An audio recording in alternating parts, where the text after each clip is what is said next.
సాంప్రదాయిని సుప్పిని శుద్ధ పూసని 1 2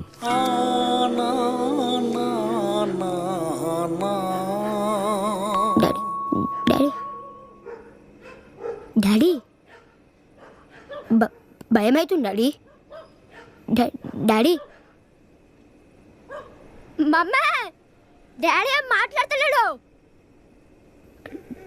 daddy daddy వినిపిస్తుందా? సన్నరవ ఉప్మా దిగదా? ఇడ్లీ వడా మీ మమ్మీకి నేను భయపడతానా? స్టార్ కనెక్షన్ కావాలా? డబ్బులు డబ్బులు డబ్బులు కావాలా నాయనా?